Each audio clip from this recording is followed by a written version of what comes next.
यानंतर प्राध्यापक डॉक्टर राजेंद्र गाणोरकर यांना विनंती, त्यांनी दत्ता भगत यांच्या नाटकातील सामाजिक तणाव या विषयाची मांडणी करावी. सर्वांना नमस्कार. मी थेट बोलायला सुरुवात करतो कारण वेळ कमी आहे. पूर्वी जो वेळ होता तो अर्धा तास होता, आता एकदम 15 मिनिटावर आलेला आणि मुद्दाम मी ते आणलेलं सगळं तिथे ठेवून दिलेलं आहे. कारण मी जर ते कागद हातात घेऊन बोलायला लागलो तर जास्त वेळ होईल. आणि माया पंडित मॅडम यांनी सांगितलं की फार अकॅडमिक नाही, आपल्याला उत्सवी असा कार्यक्रम आहे, त्यामुळे मी केवळ 1-2 मुद्दे फक्त सांगणार. भगत सरांनी जी नाटकं लिहिली आणि एकांकिका लिहिली, त्याच्यामध्ये प्रामुख्याने मी 1-2 नाटकासंदर्भानं काही बोलणार. खेडिया, वाटापळवाटा, अश्मक, पुस्तकी चर्चा आणि माता रमाई आधारवे अशी त्यांची नाटकं प्रसिद्ध आहेत. आणि जी सुरुवातीची जी नाटकं आहेत खेडिया आणि वाटापळवाटा, हे 80च्या दशकामध्ये आलेली नाटकं आहेत. मॅडम जसं म्हणाल्या की आपल्याला फार पार्श्वभूमीवर जर केलं तर 1855ला महात्मा ज्योतिराव फुलेंनी तृतीय रत्न नाटक लिहिलं आणि ज्या दलित रंगभूमीचा सुरुवात म्हणू आपण ती अण्णाभाऊ साठे किंवा इतर लोकांचं असलं तरी प्रमुख नाटक आपल्याला परत 1955ला मोदी चिटणीस यांनी जे युगयात्रा नाटक केलं, तिथे पण आपल्याला एक वेगळ्या जाणीवांचा उदय झालेला आपल्याला दिसतो. आणि त्या दलित नाटकांपेक्षा एक वेगळी जाणीव, आधी जे लिहित होते त्याच्यापेक्षा एक वेगळी जाणीव या युगयात्रेनं दिली. आणि युगयात्रेमध्ये नवी चिटणीसांनी जो एक इतिहास उभा केला, एक अल्टरनेटिव्ह असं कल्चर उभं करण्याचा प्रयत्न केला. जुन्या गोष्टी घेऊन त्याचं नवं अर्थ लावण्याचं जो काम त्यांनी केलं आणि एक वेगळाच एक विश्व उभं राहिलं. मिरित कॉलेजमध्ये दलित साहित्याचा उदय झाला आणि एक फोर्सफुली एक साहित्य आलं, त्याच्यामध्ये कविता आल्या, आत्मकथनं आली आणि नाटक पण आलं. या नाटकाला दत्ता भगत सरांनी कसं ते रिॲक्ट झालेले आहेत हे पाहणं बोलत. खेडिया हे 80च्या दशकात नाटक आलं आणि खेडियाच्या आधी जर आपण पाहिलं तर एक नामांतराची चळवळ आहे.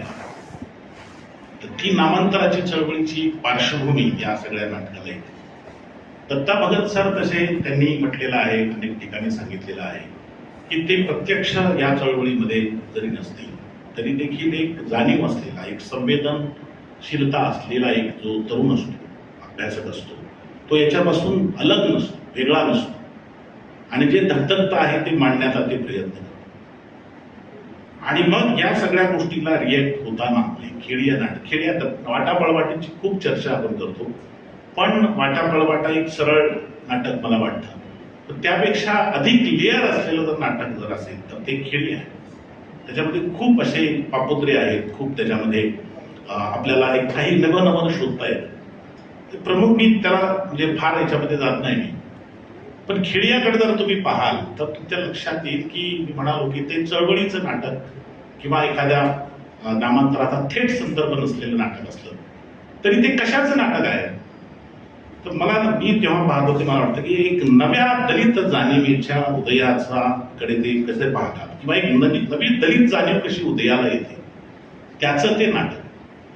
त्याच्यामध्ये काय आहे, एक भास्करराव नावाचे वकील आहेत, ब्राह्मण आहे, त्यांची पत्नी नलू आहे आणि त्यांच्याकडे एक आश्रित आहे नारायण, तो दलित, आणि त्याचा ते सांभाळतो, तो उभा राहतो, प्रेम आहे. हे एक भाग आहे. दुसरा एक पारंपरिक जातीय जो वर्ग असतो तोही गावामध्ये उपलब्ध आहे की जो आपण त्याला काही फार विश्लेषण करायची गरज नाही. हा एक उदारमतवादी असा एक आपण जो समाजवादी उदारमतवादी काय त्याला म्हणायचं तुम्हाला की दलित प्रश्नाकडे, दलित समूहाकडे एक सहानुभूतीने पाहणारा वर्ग. आणि हा नारायण जेव्हा उभा राहतो तेव्हा सुरुवातीला त्याचा वापर हे भास्करराव कसा करतात या सामाजिक प्रश्नाचं सोडवणूक करण्यासाठी, तिथलं राजकारण करण्यासाठी. पण जेव्हा नारायणला तो फार शिकलेला नाही, पण नारायणला स्वतःच्या अस्तित्वाची जाणीव व्हायला लागते, त्याचं मूळ जे आहे त्याची जाणीव व्हायला लागते, तो स्वयंप्रज्ञ व्हायला लागतो आणि तिथे पेच उभा राहतो.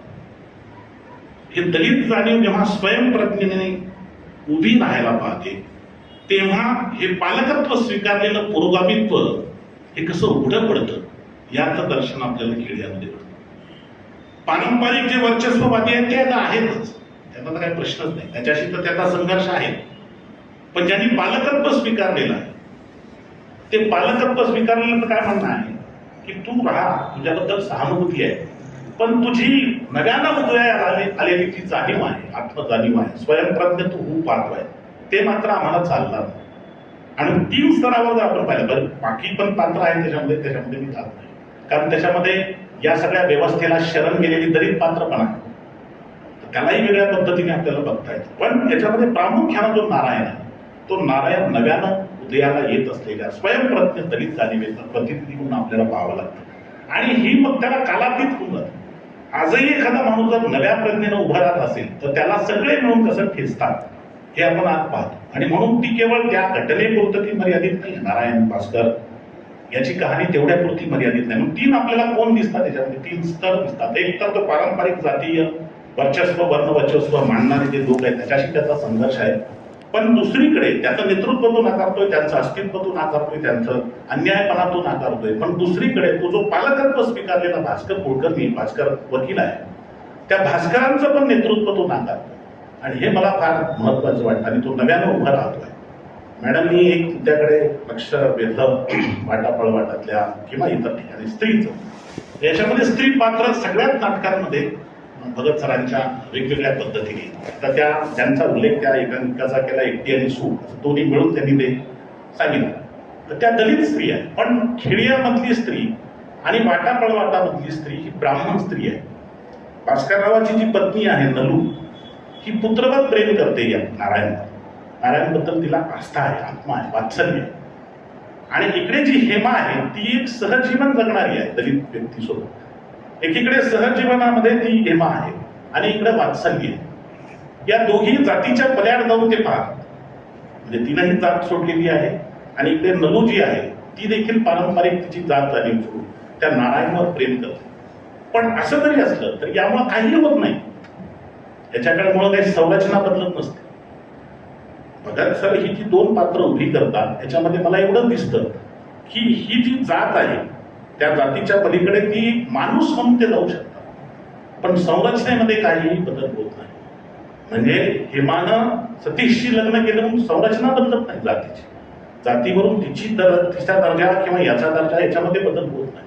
किंवा नलूनं एका अस्पृश्य मुलावर प्रेम केलं म्हणून जात बदलत नाही. भगत सर फक्त या 2 समूहांमधला एक सेतू, एक पूल निर्माण करतात आणि तो पूल जाणीवपूर्वक ते स्त्रियांच्या माध्यमातून निर्माण करतात. हे मला फार मोलाचं वाटतं. कारण 80च्या दशकामध्ये म्हणजे त्या काळात खरं तर स्त्रीवाद किंवा अशा पद्धतीचा अभ्यासाला नुकतीच सुरुवात झाली होती.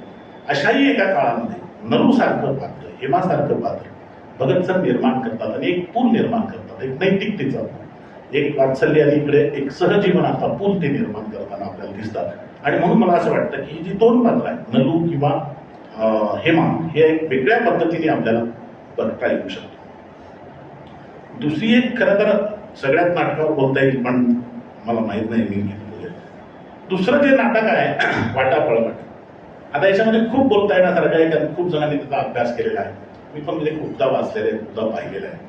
पण मग त्या याच्यामध्ये न जातं, कारण आपण सगळेच प्रयोगशील असे लोक, परफॉर्मिंगवाले लोक, आपण फार अकॅडमिकमध्ये न जाता, मला मुद्दाम, मी माध्यमाचा विद्यार्थी, मी जेव्हा भगत सरांचं नाटक हे पुन्हा पुन्हा पाहत होतो, तर ते बाकीचं जे आहे की 3 पिढ्या आहेत, 3 पिढ्याचा संघर्ष आहे, काका आहेत, सतीश आहे, अर्जुन आहे, आणि हा संघर्ष त्यांनी मांडलेला आहे.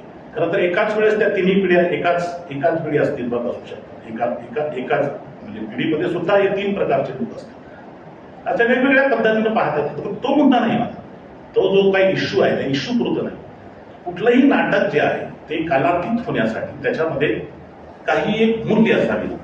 आणि म्हणून मला मी जेव्हा तेंडुलकरांनी भगत सरांबद्दल लिहिलेलं वाचलं की तेंडुलकर म्हणाले की मी असंच नाटक लिहितो, भगत सर पहिल्यांदा ठरवतात काय सांगायचं ते आणि मग ते लिहितात. तर तेंडुलकरांना गरजच नाही विचार करायची, तर तेंडुलकरांना काही बदलायचंच नाही. तेंडुलकरांना फक्त दर्शन घडवायचं. त्यांना हिंसेचं दर्शन घडवायचं. हिंस्र कसा माणूस असतो आणि माणूस काही चांगला नसतो आणि त्याच्यामध्ये त्या प्रवृत्ती असतात. चांगुलपणा पण त्याच्यामध्ये असू शकतो, पण मूलतः त्याच्यामध्ये हिंसा असू शकतो. हिंसेचं दर्शन घडवतं आणि म्हणून पेन टेकवली आणि लिहिलं. आणि मग तुम्ही कुठलंही नाटक जर पाहिलं, म्हणजे मला आवडतात ते नाटककार, पण तुम्ही पाहाल तर त्यांना काही सांगायचं नाही. म्हणजे तुम्ही जर सखाराम मॅटरचा शेवट पाहिला तर त्याच्यामध्ये आपण चंद्रवलं तेवढंच होतं की ती जी काही गरीब वाटणारी बाई लक्ष्मी काय कोण ती खड्डा खोदायला लागते आणि आपण दचकून जातो हे काय की ही जर अशा पद्धतीचे विचित्र विक्षिप्त हिंसक असं वागण्याचं दर्शन घडवणं हे फक्त तेंडुलकरांचं काम. भगतसिंग तसं करू शकत नाही आणि म्हणून मग ते त्या व्यावसायिक दृष्ट्या ते यशस्वी आहेत का, काय कारण आहे. कारण त्यांनी असं म्हटलं तेंडुलकरांनी, किंवा नाटकाचा पहिला गुण असला पाहिजे की त्यांनी रंजन करावं. काही करावं का न करावं, प्रबोधन करावं का न करावं पुढचा मुद्दा आहे, पण त्याने रंजन केलं पाहिजे. भगतसिंगांची नाटकं पाहिल्याच्या नंतर आपल्याला वाटतं की त्याच्यामध्ये प्रबोधन किंवा एक बदलाची एक असोशी त्याच्या सगळ्या नाटकांमध्ये एकांमध्ये भरून पावलेली आपल्याला दिसते. आणि त्याच्यासाठी मग यश मिळतंय का नाही मिळतंय, त्याचे प्रयोग होतात का नाही होत आहेत याची कधीही ते पर्वा करीत नाही. आणि म्हणून या वाटापळवाटामध्ये बाकीच्या ज्या तपशिलामध्ये मी जात नाही, पण त्यांना तो शेवटाचा उल्लेख दोन म्हणजे अरुण शिंदे सरांनी केला आणि मॅडम. तर मी माध्यमाचा विद्यार्थी, मला असं वाटलं की हा जो शेवट आहे तो शेवट एकदम त्या विषयापेक्षा वेगळा आहे. विषय काय आहे, दलित आहेत, एक अर्जुन आहे, काका आहे, एक प्रश्न उभा राहिलेला आहे आणि त्या प्रश्नाला ते तिघे भिडलेले आहेत. आणि शेवटी मग काका व्यथित होतात की अर्जुन नावाचा त्याच्याकडून आशा होती, अपेक्षा होती की तो दलितांचा प्रतिनिधी करतोय. हा कोडगाठे जे आहे आपला पुतण्या, तो शिकला पण तो वाया गेला, त्यानं काही करून दाखवलं नाही. आता तुझ्याकडून हिंमत येत होती मला, पण तूही तसाच निघालास. आणि मग दलित चळवळीचं विश्लेषण की बाबा भंडारे गेले, अमुक गेले, तमुक गेले, रुपवते गेले, दादासाहेब गेले आणि मागे उरला चिखोर, माझी हिंमत कसली वगैरे वगैरे ते म्हणतात. आणि मग तूही त्याच वाटेने निघालास आणि तेही त्या अस्वस्थतेमध्ये आणि त्याच्या ह्याच्यामध्ये संपतात. मग आता हा सतीश उरलेला आहे, अर्जुन उरलेला आहे, हेमा उरलेली आहे. आणि अर्जुन येऊन आपल्या शिक्षकाला सुनावलं आणि ते वाक्य मला फार महत्वाचं वाटतं. घर देतं का घर, मॅडम म्हणाले, त्याहीपेक्षा मला जास्त काळी चिरत जाणारं जे कुठलं वाक्य असेल तर ते वाक्य आहे की किंमत मोजावी लागते सर, किंमत मोजावी लागते. तुम्हाला जर बदल हवा आहे, तुम्हाला जर परिवर्तन हवं आहे तर तुम्हाला त्याची किंमत मोजावी लागते. हे अर्जुन त्याच्या तोंडावर फेकून जातो आणि मग ते दोघं जण अस्वस्थ. मग तुम्ही सगळ्याच कोसळल्यासारखं वाटतं. हतबलता जी आहे, सतीशची हतबलता आहे की आता काय करावं, हे सगळीकडून आपण कोसळतोय, कुठेही आशेचा किरण दिसत नाही. आणि मग मी पाहतो की अकिरा कुरोसावा नावाचा एक जपानी दिग्दर्शक, अकिरा कुरोसावा, त्याचा राशोमन नावाचा फार गाजलेला चित्रपट आहे आणि सगळे क्लासिकवाले ते हमखास बघतात, त्याची पुन्हा पुन्हा चर्चा करतात. आणि त्यामुळं मी पण ते बऱ्याचदा सिनेमा पाहिला आणि मग एकदम मला लक्षात आलं की अरे हा शेवट आणि हा शेवट हा सारखा कसा, त्याच्यामध्ये साम्य कसं काय. तर राष्ट्रमान आपल्यापैकी बऱ्याच जणांनी पाहिला असेल, कोल्हापूर तर काय सिनेमाची नगरी आहे, अभ्यास भरपूर आहे. राष्ट्रमानमध्ये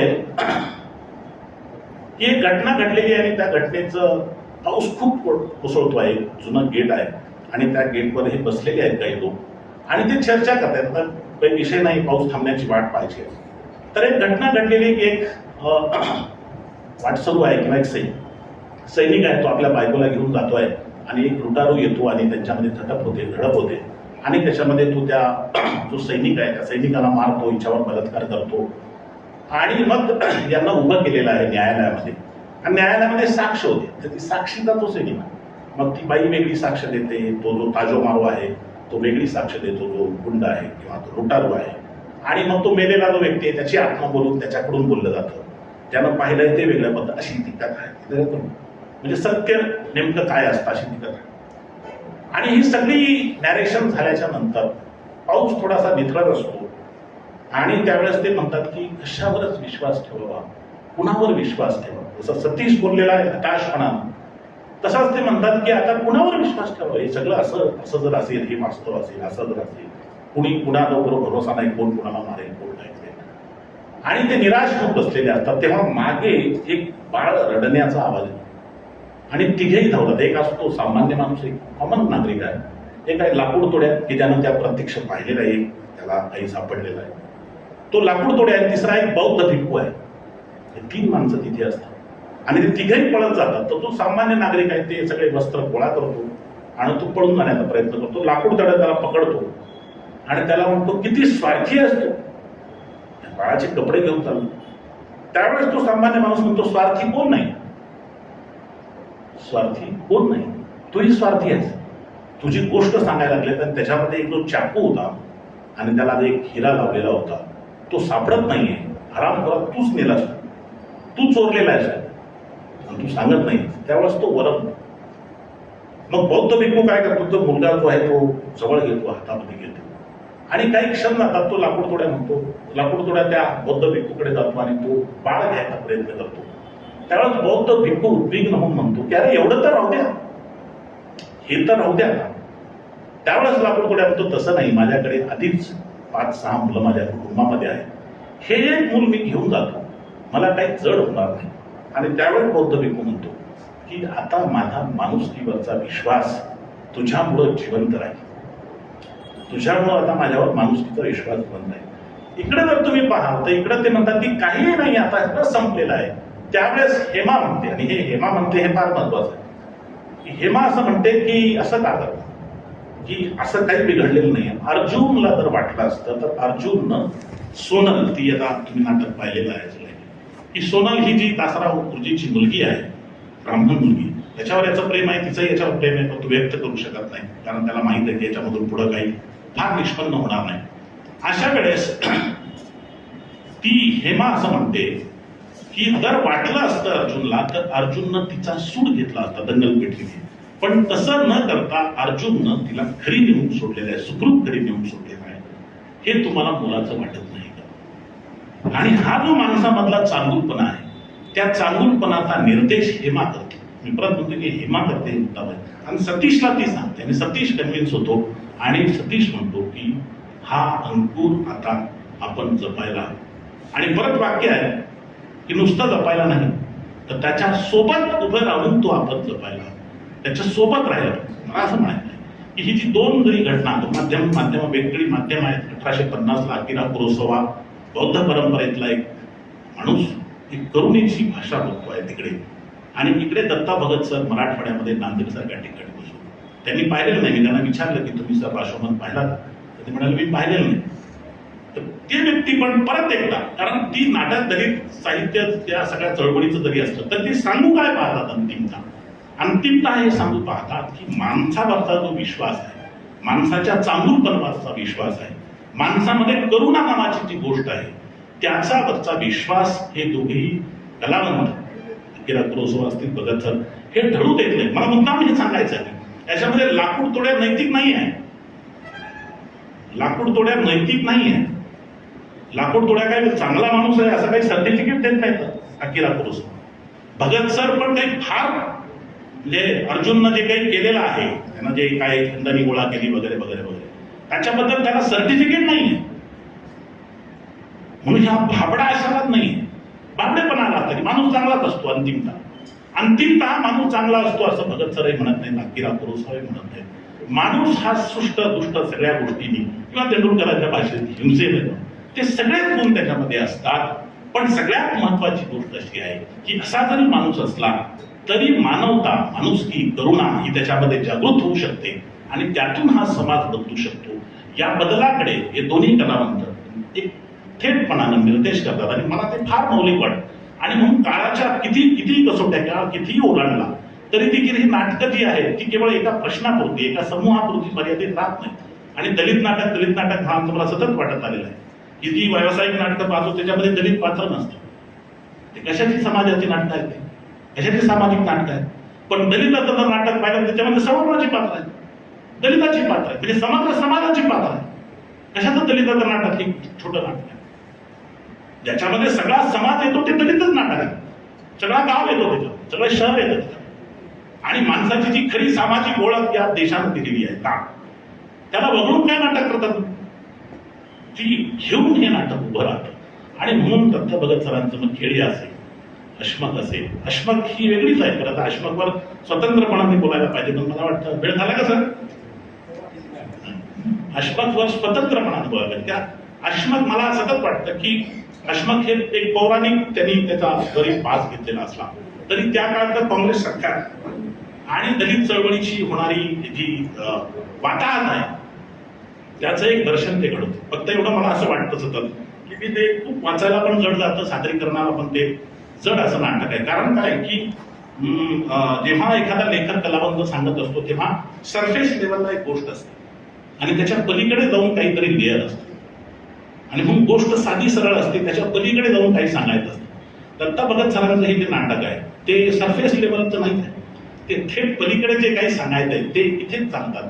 आणि त्यामुळे मला असं वाटतं की ते समजून घ्यायला किंवा ते सादरीकरण करायला पण त्याच्यामध्ये खूप मोठं पोटेन्शियल आहे, खूप मोठी त्याच्यामध्ये ताकद आहे की त्यांनी त्याच्यामध्ये ज्या कहाणी पौराणिक संदर्भ जरी घेतलेली असली तरी दलित चळवळीची जी लाभार्थीपणाची जी हौस आहे आणि म्हणून ते अश्मक नावाची जी गोष्ट आहे की ते माठ ते दिले जातात, काही तुम्हाला सवलती वगैरे दिले जातात आणि एक दगड अश्मक त्याच्यावर मारला जातो, तुम्ही घरी पोहोचेपर्यंत ते सगळं गळून जातं. आता दलित राजकारणाचा तेच आहे, थेट उपवर्गीकरणापर्यंत आपल्याला येता येतं की तुम्हाला वाटलं जातं काहीतरी आणि तुम्ही ते खेळत राहता. सत्ता ही चाल कशा पद्धतीने खेळते याचा अतिशय चांगलं मांडणी या नाटकामध्ये केलेली आहे. मी पुस्तकी मान चर्चेचा फक्त एक उल्लेख करून फक्त थांबतो. माता रमाईबद्दल आता बोलत नाही. पुस्तकी मान चर्चा हे अलीकडच्या काळामध्ये भगत सरांनी लिहिलेलं नाटक, म्हणजे दलित चळवळ आहे, सगळा समाज झालेला आहे, 1956ला धर्मांतर झालेलं आहे, एक नवं मनमंतर घडलेलं आहे. पारंपरिक जो आपला समाज आहे त्या समाजातून हा बौद्ध झालेला असा समाज आहे. नवी मूल्य त्यांनी स्वीकार, म्हणजे बाबासाहेबांचं थेट म्हणणं होतं ना की मूल्य नवी असते. बाबासाहेब म्हणाले की संविधान जेव्हा 50ला लागू केलं तर तेव्हा ते म्हणाले की बाबा हे सगळं जे आहे स्वातंत्र्य, समता, बंधुता हे मी बुद्धाकडून घेतलं, फ्रेंच राज्यक्रांतीकडून घेतलेलं नाही. आणि मग बुद्धाची जी समता होती ती समता आली राज्यघटनेमध्ये आणि आता देश आता त्या मार्गाने जाईल. पण त्यांना माहित होतं की राज्यघटनेने समाज बदलत नाही, राज्यघटनेमध्ये तत्व आली म्हणजे ती समाजात येत नाही, समता ही समाजात येत नसते तशी. तर त्याच्यासाठी तुमच्या जीवनाचीच मूल्य बदलावी लागतात, जीवन मूल्य बदलली पाहिजे. तुमची संविधानाची मूल्य तर आहेत पण तुमची जीवन मूल्य काय, पारंपरिक जीवन मूल्य, पण पारंपरिक जीवन मूल्य बदलली पाहिजेत या हेतून त्यांनी 1956ला स्वतः आणि आपल्या सहित आपल्या बौद्ध आपल्या अस्पृश्य बांधवांना बौद्ध धर्माची दीक्षा दिली, नवं मूल्य दिलं, स्वातंत्र्य, समता, बंधुता, विवेकवाद, विज्ञानवाद. सगळ्यात विवेकशीलता, विज्ञानवाद हा पण त्याच्यामध्ये जोडू. त्यांना विचारलं की तुम्ही का करताय धर्मांतर, ते सांगतात समता आहे, विवेक आहे, विज्ञान, या सगळ्या गोष्टीसाठी त्यांनी धर्मांतर केलं. 1956च्या नंतर काही काळापर्यंत हे जे मूल्य बदलाची जी एक गती होती, चळवळ होती, ती मोठ्या प्रमाणात होती. देवधर्म फेकून द्या, देवधर्म फेकून द्या, सगळी अडगळीत टाकून दिली, विवेकशील व्हा, मंदिरामध्ये पाणी येऊ देत नाहीत, मंदिरच सोडून द्या, ही सगळी एक चळवळ झाली. परंतु 60-70-80च्या दशकामध्ये येता येता हा समाज आरक्षणाच्या किंवा नोकऱ्या याच्यामधून मोठ्या एक मुख्य समूहाशी तो जोडल्या गेला आणि त्याला वाटू लागलं की यांनी आपला स्वीकार केला आहे आणि त्यांच्यासोबत राहता राहता त्याला वाटू लागलं की ती जुनी मूल्य पण आपल्याकडे राहिली पाहिजे. आणि मग नुसती प्रतीकांची यातला बदल झाली. बाबासाहेब गेले, म्हणजे गणपती गेले आणि मग बाबासाहेब आले, मग हे गेलं ते आलं, म्हणजे तिथं काय दहावं गेलं आणि पुण्यानुमोदन कार्यक्रम आला. काय प्रत्येक गोष्ट त्या पद्धतीनं सतत म्हणतो की सामाजिक संबंध काही बदलले. बौद्ध म्हणजे हिंदू सासू सासू आणि सासूसून आणि बौद्ध सासूसून याच्यामध्ये काही फरक झाला, तो झाला नसेल तर तुमच्यामध्ये मूल्य बदल झाला नाही. यामध्ये या नाटकामध्ये त्यांनी पुस्तकी वाद चर्चा असं नाव दिलेलं. एक रिटायर्ड रत्नपारखी प्राध्यापक आहेत आणि त्यांची पत्नी जी आहे ती पारंपरिक आहे. तिच्यामध्ये ते सगळे जे परंपरेचे जे सगळे अवशेष आहेत ते टिकून आहे आणि त्याच्यामधून तो संघर्ष उभा. तो कथाकार आहे की तो एकीकडे फुले आंबेडकर बोलतो, विज्ञानवाद बोलतो, सामाजिक परिवर्तनाचं बोलतो आणि पत्नी मात्र घरी या पद्धतीनं वर्तन करताना दिसते. हा तो पेच आहे आणि हा पेच मग तुम्ही जर पाहाल तर हा पेच पुण्या एकट्याचा राहत नाही, तर तो सार्वत्रिक पातळीवरचा जो पेच आणि सतत जो दलित चळवळीवर जो आघात होतो तोच हाच आहे की तुम्ही समतेची भाषा करता पण तुमच्या पितृसत्तेचं काय, दलितांमधल्या पितृसत्तेचं काय, दलितांमधल्या म्हणजे तुम्ही एक मध्ये माझ्याकडे एक स्कॉलर आल्या होत्या, स्मिता पाटील म्हणून होत्या. त्यांनी माझ्या बायकोची मुलाखत घेतली. मी म्हटलं घेऊ नका त्याची मुलाखत. नाही घेऊ द्या म्हणजे आम्हाला, तुम्ही थांबू नका, आम्ही विचारत होते. आणि तिला त्या विचारायला लागले प्रश्न की तुम्ही तर इतके बोलता एकीकडे, तिची काय मानसिकता आहे, तिचं काय जगणं आहे, ते का नाही आहे. आणि हा जो एक मोठा प्रश्न आहे. आणि मग नंतर आपल्या लक्षात येते की 70-80 पर्यंत येता येता ही जी धम्म चळवळ आपण त्याला म्हणू, मूल्यांतर करण्याची, मन्वंतर करण्याची चळवळ मागे पडली. राजकारणामध्ये इतके लोक मशगूल झाले की याच्याकडे कर्मकांडाकडे झुकायला. म्हणजे आता बौद्ध कर्मकांड आणि हिंदू कर्मकांडामध्ये काही फरक नाही. हिंदू बौद्धवाद त्याला असं म्हणतो, हा हिंदू बौद्धवाद आहे. म्हणजे तेच आहे सगळं, फक्त त्याचे रूप बदलले. आमच्यामध्ये हे नसतं. बाकीचे जसे म्हणतात आमच्यामध्ये हे नसतं, तसे बौद्ध म्हणतात आमच्यामध्ये हे नसतं, आम्ही असं करतो. तर हे जे आहे, तर याला ऍड्रेस करणारं हे पुस्तक ही चर्चा अतिशय महत्वाचं नाटक आहे. आणि त्याच्यामध्ये त्या संवेदनशील प्राध्यापकाचे की त्याला ते मूल्य बदलायचं आहे. आणि ते त्यांनी दुसरं पण उभं केलं की असे पण लोक आहेत की त्याला काही त्रास होत नाही, की असे न्यायाधीश आहेत की ते आपले वडील आल्याच्या नंतर ते म्हणतात की आमच्या गावाकडचा माणूस आहे.